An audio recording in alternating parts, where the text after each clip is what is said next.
La Havane, une belle balade du Capitole jusqu'au Malecón.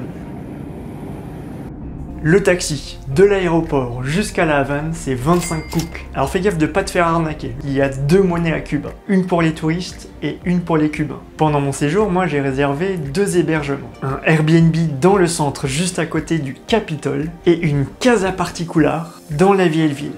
Alors il y a un sacré programme aujourd'hui, on va voir plein de choses et on commence par le Capitole qui est juste derrière moi.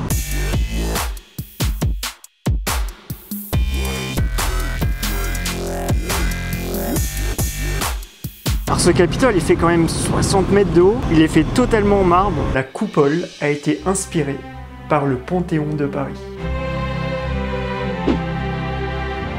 Et quand il y a un beau rayon de soleil, c'est pas le cas maintenant, tu peux voir son dôme qui brille. Alors tu peux voir sur cette coupole aujourd'hui, il y a une partie qui est dorée. Elle a été offerte par la Russie pour fêter les 500 ans de la Havane.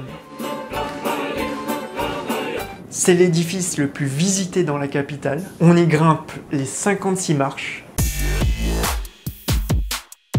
Il y a la troisième plus grande statue du monde en intérieur.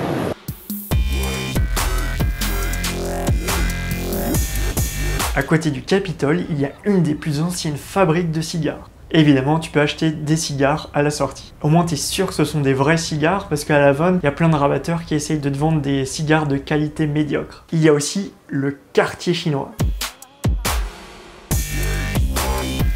Par contre, il n'y a pas de chinois. Cette superbe statue de marbre est sculptée par l'italien Giuseppe Gagini. Cette statue représente l'indienne Abana, qui a donné son nom à la ville. C'est une statue assez controversée car elle ressemble plus à une grecque qu'à une indienne. Et elle regarde dans la bonne direction car c'est par là que nous allons. Ici commence une longue avenue qu'on appelle avenue José Martí, ou appelée plus souvent El Paseo del Prado. C'est là aussi que tu peux voir la plus grosse concentration de vieilles voitures.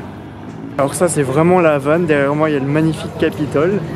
Et là on bouge quelques mètres et derrière moi il y a un bâtiment avec des arbres qui poussent dedans. Et maintenant, on tombe sur le magnifique théâtre de la Havane, dans son style néo-baroque. Juste en face, tu as le parc central, avec la statue de José Martí. C'est vraiment le héros national. C'était d'abord un penseur philosophe qui s'est politisé. Tout le monde connaît Che Guevara, Fidel Castro, mais je connaissais pas José Martí avant de venir ici à Cuba. Il se trouve que c'est un personnage très important pour la première révolution de Cuba, quand Cuba est devenu indépendant des Espagnols. Allez, on continue sur l'avenue du Prado. Cette avenue est bordée d'arbres et de sculptures de lions.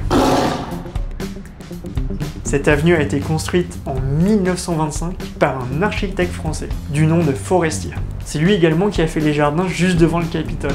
Et quand tu arrives au bout de l'avenue, tu peux voir cette forteresse, mais surtout la mer. La mer qu'on voit danser. À ce même emplacement, il y a une énorme place, Martires de 71. 8 étudiants de l'université de La Havane furent exécutés par le régime de la couronne espagnole.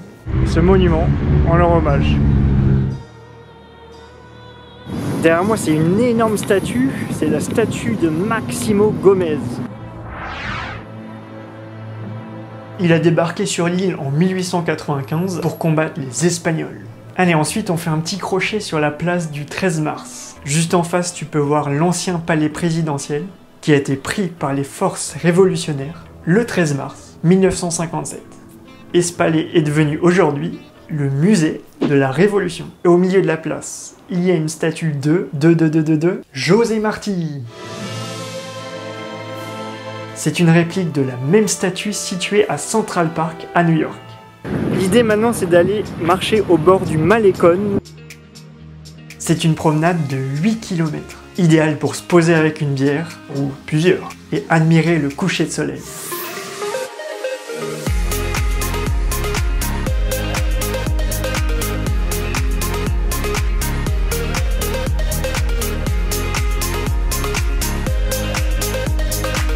Ciao ciao.